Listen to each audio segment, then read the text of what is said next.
সব ধরনের সবজি টবজি এখানে পাওয়া যায়, চাইলেই আপনারা নিতে পারেন। বড় ভাই খেজুর কত করে? ভাই 12 টাকা। 12 টাকা। আর এটা? 15 টাকা। একদম 13 টাকা রাখবেন। এটাই করেন, 10 টাকা রাখেন। আসসালামু আলাইকুম। আজকে ঈদের তৃতীয় দিন আমাদের এখানে, তৃতীয় না দ্বিতীয় হবে বাংলাদেশে, হয়তো বা একদিন পরে, শুক্রবার আজকে। সবাইকে আজকে ঈদের শুভেচ্ছা জানাই, ঈদ মুবারক। চলুন এখন সৌদি আরবে আপনাদেরকে নিয়ে যাব নামাজে, মানে মসজিদের সামনের দৃশ্যটা দেখাবো। অনেক বাজার টাজার আছে বা অনেক হই হুল্লাস, আপনাদেরকে একটু দেখাই ঈদের পরের দিনকের বাজার কেমন হয় সৌদি আরবে। তাপমাত্রা বর্তমানে অনেক পরিমাণ বেশি, প্রায় 46-47 আছে এই মুহূর্তে তাপমাত্রা। প্রায় 11টা 11:30 বাজে এখন। দেখেন কিছুদিন আগে ঘাসগুলা দেখছেন একেবারে জলজন্ত। মাত্র এক সপ্তাহ হয়েছে সৌদি আরবে গরম পড়া শুরু হয়েছে, ঘাস একেবারে ময়ূরে সাদা হয়ে গেছে। কিছু করার নাই, আমাদের যে কি পরিমাণ কষ্ট এখন হয়। আর বিশেষ ক্ষেত্রে আমার কাজ হলো এই যে এরকম ওই যে দেখতেছেন দোকান, এটাকে সানাই বলে আরবিতে, মানে এখানে বড় একটা বাজারের মতো। মানে গাড়ির মেকানিকের যত পাশপাতি দোকান আছে বা একটু যে সব রকমের পাশপাতি দোকান এখানে আছে, আমার এইখানেই কাজ করতে হয় সবসময়। বাইরে বাইরে জানেন যে মার্কেটের সামনে বা রোডের সাইডে সব থেকে বেশি গরম থাকে সৌদি আরবে। আর আমার কাজই হইতেছে এই সমস্ত দোকানের সামনে দিয়ে ঘোরা, এটাই আমার কাজ। প্রচুর পরিমাণ গরম। এই যে দেখেন গাছগুলো ছিল কিছুদিন আগেও জীবিত, এখন কিন্তু একবারে মারা গেছে। যদি কেউ রোদের ভিতরে কষ্ট করে, সব থেকে বেশি কষ্ট আমার হয়, কারণ আমি এই টিনের দোকানের সামনে দিয়ে ঘোরাফেরা করি বা সবসময় রাস্তার পাশ দিয়ে ঘোরাফেরা করি। আবার আমি যে কাজ করি এই কাজও প্রচুর পরিমাণ খাটনির কাজ। যখন আমরা গাড়িতে মাল উঠাই, মানে কলিজাটা বেরোয় যায় যে এমন ভাব। আর পানি খেতে হয় মনে হয় যে প্রতি 10 মিনিট 15 মিনিট বা সর্বোচ্চ আধা ঘন্টা পর পর আপনাকে পানি খেতেই হবে, এমন অবস্থা। একেবারে অনেক সময় দেখবেন যে সৌদি আরবে যারা থাকে তাদের কিডনি নষ্ট হয়ে যায় বা তাদের কিডনিতে পাথর পড়ে যায়, অথবা দেখা গেছে যে আপনার বিভিন্ন রকমের সমস্যা শুরু হয়ে যায়। এটার মূলত কারণ হইতেছে আপনি যদি অতিরিক্ত বেশি পরিমাণ পানি পান করেন, তাহলে কিন্তু আপনার কিডনির জন্য প্রচুর পরিমাণ প্রেশার চলে আসে।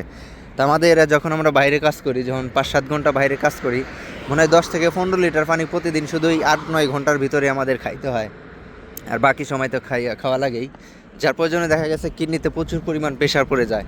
আর ওই পানিটা আমাদেরই হয় না, মানে প্রস্রাব হয়ে বের হয় না পানিটা।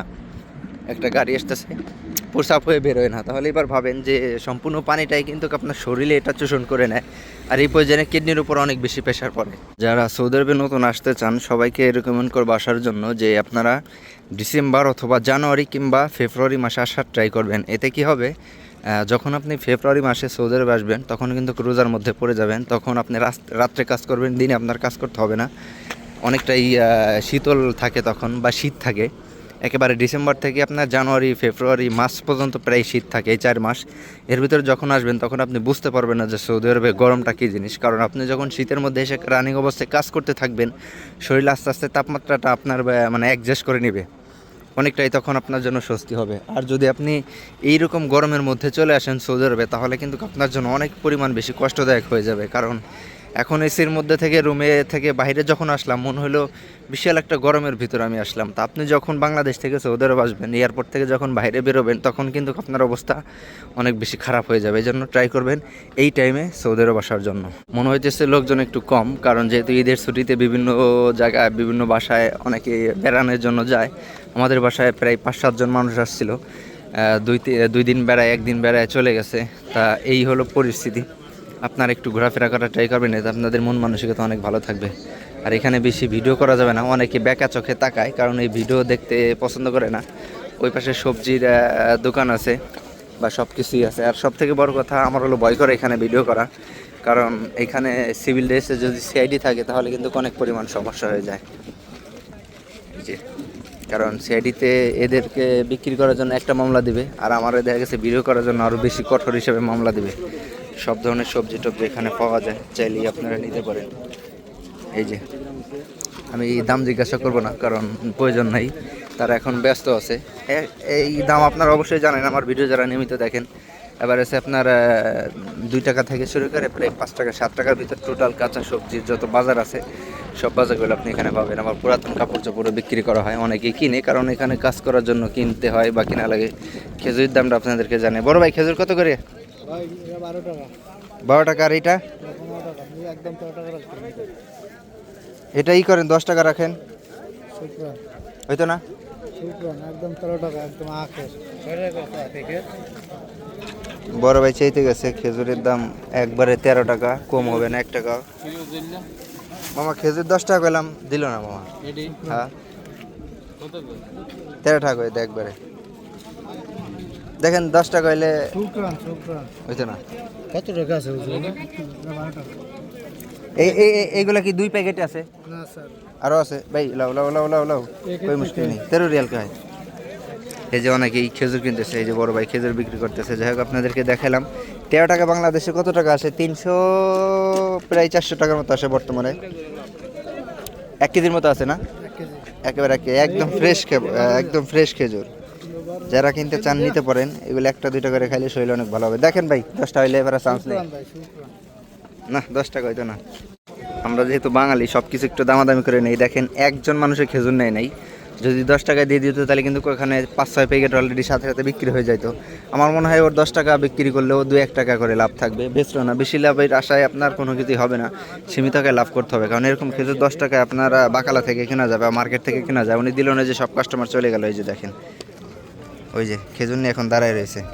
তা যাই হোক, আমি সবাইকে রেকমেন্ড করবো যে আপনারা সবসময় কম দামে প্রোডাক্ট বিক্রি করেন, এতে আপনার ব্যবসা কিন্তু অনেক বেশি ভালো হবে। আর আমার কাছে এমনিতেই টাকা পয়সা এখন কম আছে, কারণ ঈদের আগে টাকা পয়সা দেশে পাঠিয়ে দিচ্ছি। আর বর্তমানে হাতের অবস্থা একেবারেই ভালো না। আবার আমি কাম স্টার্ট করবো হয়তো 1 সপ্তাহ 15 দিন পর আমার হাতে আবার টাকা হবে। তাহলে এখনকার পরিস্থিতি, চলেন মসজিদের ভিতরে চলে যাই। পরবর্তীতে আপনাদেরকে ভিতরের দৃশ্যটাও দেখাবো। এরপরে যখন বাইরে আসবো তখন বাইরের দৃশ্যটা আপনাদেরকে দেখানোর ট্রাই করবো। আর উপর থেকে যদি আমি আপনাদেরকে ক্যামেরাটা মুভ করি, তাহলে এইরকম দেখতে জায়গাটা। এই যে, আর এখানে দাঁড়ায় ভিডিও করলে অনেকে জ্বালান হয়ে যাবে। এখন ভিতরে চলে যাই, চলুন। জুতাটা থুয়ে আসলাম। ভিতরে জায়গার অবস্থা তেমন একটা সুবিধাজনক না, তারপরেও ওই পাশে এক জায়গায় বসে যেতে হবে, কিছু করার নেই।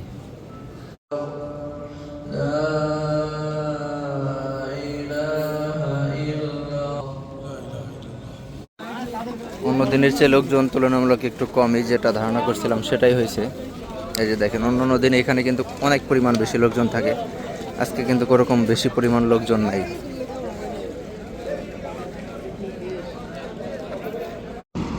সৌদি আরবে যদি কেউ গরু কুরবানি করেন অথবা উট কুরবানি করেন, কিংবা দেখা গেছে দুম্বা ভেড়া এগুলো কুরবানি করেন, তাহলে কিন্তু আপনার বাংলাদেশের চেয়ে অনেকটা বেশি লাভবান হবেন। কারণ এই দেশে গরুর দাম একেবারেই কম। আপনি যদি 10,000 রিয়াল দিয়ে গরু কিনেন বা 12,000 রিয়াল দিয়ে গরু কিনেন, বাংলাদেশি টাকার প্রায় ডাবল টাকায় ওই ধরনের গরু আপনি এখানে পাবেন। কারণ এখানে গরু বেশিরভাগই কেউ কুরবানি করে না, কারণ যারা বহির্বিশ্বের মানুষ যারা আছে এরাই গরু কুরবানি করে। আর এদেশের সৌদি আরব যারা আছে বা সৌদি নাগরিক যারা আছে, এরা বেশিরভাগই দুম্বা কোরবানি করেন বা উট কোরবানি করেন, যার প্রয়োজনে কিন্তু গরুর দাম একেবারে কম। আর জানেন যে দেশে গরু লালন পালন করা হয় না, এগুলো কিন্তু বাইরে থেকে সেল করা হয়। যেমন ইন্ডিয়ান গরু আছে বা বিভিন্ন দেশ থেকে এই দেশে কিন্তু গরুর খামার যেগুলো আছে, এগুলো এমন সিস্টেমে গরু পালন করা হয় যেগুলো আমাদের বাংলাদেশের যে সাধারণত অনেক বেশি টেম্পারেচার কম দিয়ে এগুলো লালিত পালিত করা হয়।